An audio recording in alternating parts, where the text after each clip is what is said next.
Okay, this is CP Algebra 1. This is activity 131, recursive and explicit rules for arithmetic sequences. This is the first thing we do in chapter 1. Okay, so these are the vocabularies that we're going to learn. A sequence is a list of numbers which follow a specific pattern. Each number in the sequence is called a term. An arithmetic sequence is a sequence in which consecutive terms differ from by a constant amount, by the same number. The rule is adding or subtracting. The adding or subtracting. Okay, so find the next three terms of each sequence, write the start value, and the rule below. So 2, 5, 8, 11. So it's going up by 3, going up by 3, going up by 3. So next is 14, and you can do the rest. So it starts with 2, and the rule is plus 3. And this one, 12, 7, so it went down by 5. 7 to 2, it went down by 5. 2 to 3, it went down by 5. So if you go down from negative 5, you get negative 8. You can do the next two terms. Start with 12 and it's subtract 5. Okay, not so bad. A recursive rule for a sequence is a rule which uses the value of one term or the value of multiple terms in the sequence to define the value of the next term in the sequence. You must state the beginning value. Start. Okay, so the recursive rule is really this rule is expressed by the words. And there's another one that is called the explicit rule. It's the same rules expressed using mathematical terms. This is more like an English way of expressing the sequence, and this is more mathematical way of expressing the rule. Okay, so 22 to 15, that's minus 7. 15 to 8.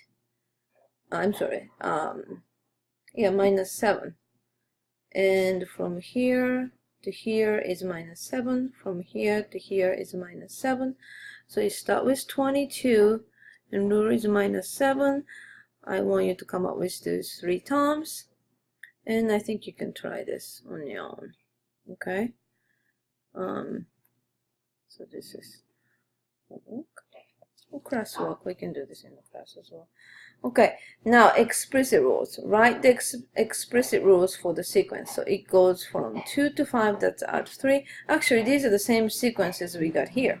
So this is 14, and then let's just do this. It's 17 and 20. Okay, so the explicit rule is that you start with, so the we call it the term. We don't know how many times we're gonna go at the end in the future, but it's called nth term. These are the, so you start with 0 here, and then it's 1, 2, 3. These are the n's. The terms are the n's. Okay, so this is 1. N is equal 1. This is n equal 2, n equal 3, n equal 4, n equal 5, n equal 6, 7, 8, whatever. And whatever the n would be, the number is nth term equal 2 plus, because we are adding, 3 times n. Okay, so let's check it out. When the n is 0, 2 plus 3 times 0 is 0, so it's a 2. When n equal 1, 2 plus 3 times 1 is a 3, so 2 plus 3 is 5. When n is 2, 2 plus 3 times 2 is 6, so 2 plus 6 is 8. Okay, so this is called the explicit rules. Okay, so let's try this one. That was minus 8, and we are going down by 5, so it would be minus 13 and minus 18. Okay, so the nth term, later we can change this to like Y or different alphabets, A, but right now we just call it, until we get used to nth term, equal 12 and we are subtracting, so minus 5 times n. So this is a zeros term. This is 1, 2, 3, 4, 5, 6. So let's just check with 6, okay? So if n is 6, minus 5 times 6 is minus 30. 12 minus 30 is minus 18, okay? So I want you to try these, okay? All right, so that's what we are starting with this. We're gonna review this and we're gonna do the rest in the class, okay?